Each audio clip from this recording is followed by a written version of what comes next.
524-3708, à l'extérieur au 1-866-450-3000 ou encore par courriel à onsinvestit@tva.ca. Alors, nous sommes de revenus avec Pierre-Olivier Langevin pour répondre à vos questions. D'ailleurs, j'ai parlé en fin de bloc tout à l'heure du pétrole qui n'arrête pas de baisser. Il y en a plusieurs qui sont extrêmement nerveux. C'est le cas de Lynn de Québec qui nous dit, on fait quoi avec le secteur du pétrolier? Est-ce que... moi, j'ai des petits pétroliers, puis je commence à être inquiète un peu. Est-ce qu'elle a raison d'être inquiète? C'est facile de paniquer dans une situation où on n'a pas le contrôle. T'sais, les entreprises n'ont pas vraiment de contrôle sur la direction du baril de pétrole. Alors, c'est évident, bon, si le baril baisse, c'est évident que les entreprises qui ont un coût de production qui est peut-être un peu plus élevé, même celles qui ont un coût de production qui est faible, vont avoir des difficultés. Alors, je pense qu'il faut s'adapter à la conjoncture. Si on veut investir dans... Éviter tout simplement, c'est peut-être la meilleure solution. Éviter d'investir dans les commodités, c'est une bonne manière de se protéger de ce risque-là. Si vous ne voulez pas éviter, si vous voulez être exposé à ce secteur-là, évitez ce qui est plus risqué, évitez d'aller dans les compagnies qui font de l'exploration. Présentement, sont peut-être... les premiers frappés. Oui, ils sont les premiers frappés. Et habituellement, c'est surtout des juniors qui sont là-dedans. J'ai pris par exprès, j'ai fait exprès, j'ai pris le titre de Suncor. Pourtant, on nous parle tout le temps que c'est une entreprise de qualité, faible coût de production, etc., génère beaucoup d'argent. Mais elle est frappée, elle aussi. Là. Oui. Ah, c'est clair. Toutes les entreprises sont frappées. Tu ne peux pas avoir une baisse du baril de pétrole de 50 en quelques mois puis ne pas être frappé si tu fais de l'exploitation pétrolière. Maintenant, si vous regardez ExxonMobil, probablement que c'est moins pire. Ils ont un coût de production qui est plus faible. Ils vont probablement faire leurs chiffres plus facilement dans le contexte. Et on voit d'ailleurs que c'est un titre qui a été moins frappé. Bien sûr, depuis la fin de 2014, avec la baisse du prix du brut, ça a baissé, bien sûr. Mais si on le met sur 5 ans, il y a quand même une progression. Là. On est parti de 57,96 puis on se retrouve en haut de 80 malgré tout. Il y a encore de l'argent. Là. Vous pourriez aussi vous tourner vers des entreprises qui donnent des services à des entreprises pétrolières, parce qu'il y a plusieurs entreprises pétrolières qui doivent continuer à exploiter, qui ont pris de la dette, qui ont besoin de générer des cash flows. Alors, si vous trouvez des entreprises de services pétroliers, ça peut être des services d'analyse, des réservoirs ou peu importe, vous pourriez possiblement mieux vous en tirer, mais c'est sous toute réserve. Bon, OK. Deuxième question, Jean de Drummondville qui veut notre avis sur le titre de Jean Coutu. Il n'aurait pas baissé depuis le début de l'année. Ouais. Pauvre vous, c'est vrai, là, puis c'est pas les résultats financiers d'aujourd'hui qui vont aider le titre de Jean Coutu. Perd quand même 4 de sa valeur aujourd'hui. Il est à 93. Regardons la dernière année. Chaque fois qu'il nous a présenté des résultats financiers, depuis c'est le troisième, là. Puis, là, c'est T1 de 2016, mais les deux derniers ont été dramatiques un peu et encore aujourd'hui. On regardait ce matin, mettons à part les résultats un moment, regardons le bilan. C'est une entreprise qui n'a aucune dette, qui a un avoir des actionnaires d'1 milliard, qui a plus que 100 millions dans ses coffres. Alors, elle est très en santé financièrement, puis même à la limite, là, ils pourraient possiblement, s'ils ont une opportunité, réaliser une grosse acquisition et ils généreraient de la croissance inorganique.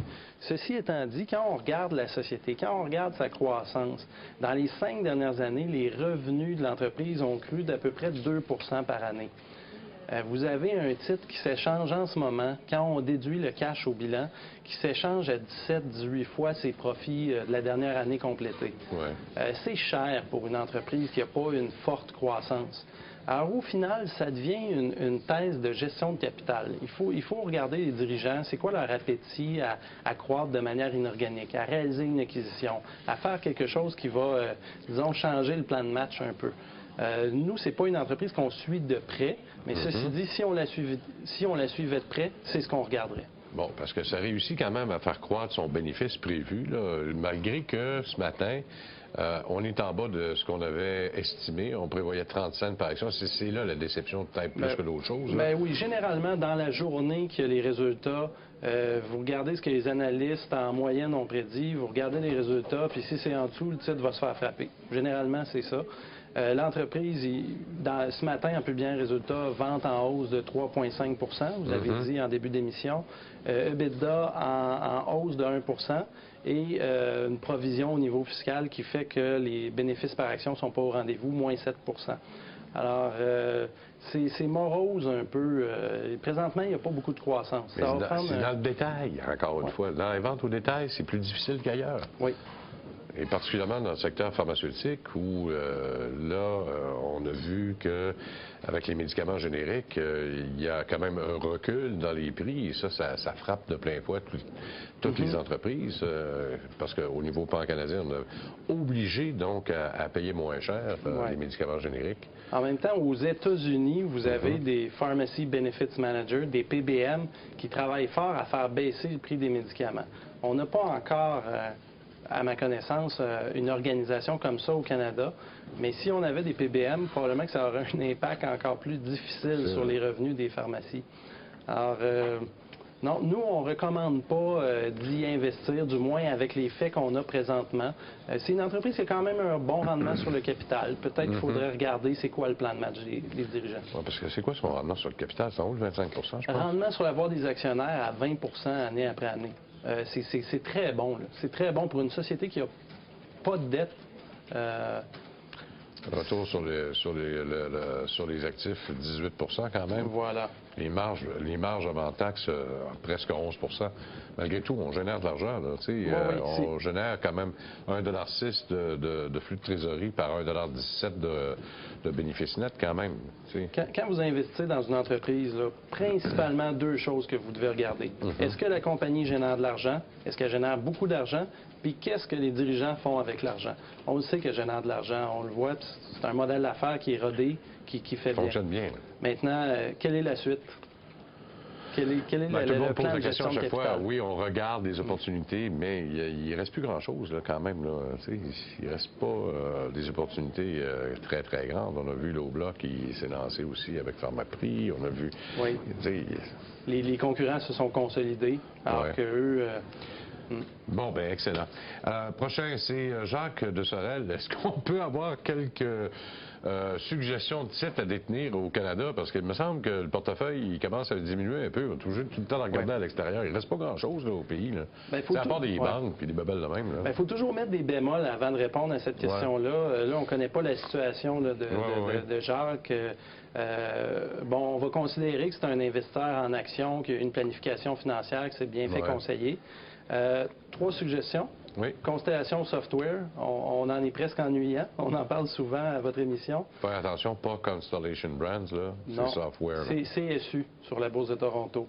Ils ont émis l'an dernier 100 millions de dollars de dette. Cette année, ils sont en voie d'émettre 230 millions. Ils vont générer cette année, là, si on déduit le dividende qu'ils vont verser, ils vont générer 270 millions. Alors, s'ils ne font pas d'acquisition importante, là, bon an, mal an, ils vont avoir bientôt peut-être 1 milliard dans les coffres. Là. Ça va aller très vite. C'est 515 $ par action. Oui, 515 $ par action, mais il faut toujours relativiser. 10, ça vient de te coûter 5 000. Il faut toujours relativiser avec les profits, les flux de trésorerie que l'entreprise génère. C'est pas une aubaine. On va dire les vraies affaires, c'est à 25 fois les cash flows. Mais ceci dit, vous avez une équipe de dirigeants impeccable. Et vous avez une équipe de dirigeants qui lève du capital présentement, donc qui veut se positionner pour réaliser des acquisitions. Parce que c'est un x15, ce titre-là, dans les 5 dernières années. Oui. C'est la vitesse, et particulièrement en 2014, et cette année encore, la vitesse à laquelle il a grimpé ce titre-là. Oui. On a assisté à l'Assemblée générale annuelle à Toronto au mois de mai. C'est intéressant parce que Mark Leonard, le CEO, a mis de l'avant ses dirigeants de chaque division. Puis il y a le dirigeant de l'entreprise européenne, la division européenne qui a été achetée récemment, qui mentionnait que finalement, lui, il n'a aucun problème à prendre de la dette. Ce qui est important, c'est pas tant le niveau de dette qu'il disait, mais plutôt la façon dont elle est structurée. Donc, vous avez un dirigeant de la division européenne chez Constellation qui, lui, il regarde des grosses acquisitions, puis il a très hâte de peser sur la gâchette. Oui, puis ils ont de la dette, oui, mais ils ont aussi de l'argent dans les coffres. Là. Ils génèrent beaucoup de cash. 16 $ par action qu'ils ont en coffre. Oui, c'est 350 millions de cash flow annuel qu'ils génèrent. Alors, c'est une entreprise qui est extrêmement rentable et qui reçoit ses revenus de milliers d'entreprises différentes. Alors, c'est très difficile de l'acheter par terre, de la tuer, comme on dit chez Médici. Puis, ça donne 4 pièces par action aussi, par année. Oui. C'est quand même pas mal. Deux autres recommandations. Knight Thérapeutique, qu'on a parlé dernièrement. Ça va, je sais. Knight, ils font des licences de médicaments. Ils achètent des licences pour vendre les médicaments au Canada principalement. Alors, c'est l'entreprise de Jonathan Goodman qui a eu un succès important avec Laboratoire Paladin, qui a été acheté il y a 2 ans. C'est un investissement à très long terme. C'est pas pour les 3 prochains mois, c'est pour les 10 prochaines années. Ce qu'on aime de Goodman, c'est qu'il nous dit présentement le marché est beaucoup trop cher. On ne fera pas d'acquisition. Mais ils ont beaucoup de cash au bilan. Alors, ils ont une stratégie d'investir dans des compagnies de fonds. Et ces compagnies de fonds-là, elles investissent dans des compagnies de recherche biopharmaceutique. Alors, en échange du capital qu'il confie à ces compagnies de fonds, il a un contact privilégié, un accès privilégié à toutes ces milliers d'entreprises biopharmaceutiques-là.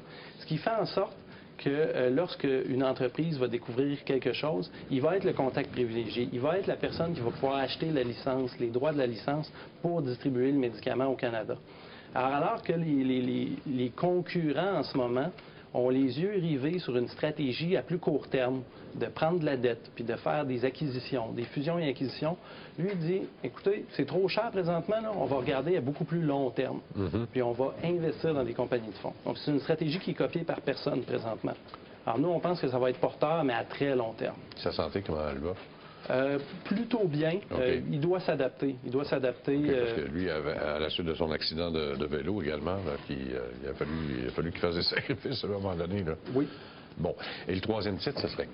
Groupe d'alimentation MTY, on en a parlé tantôt. C'est une entreprise qui tend à bouger sur des acquisitions. Et il n'y en a pas eu dernièrement. Alors là, toute l'attention est du côté des ventes comparables. Puis, on le sait, dans la restauration en ce moment, au Canada, que ce soit le détail ou la restauration, c'est très difficile.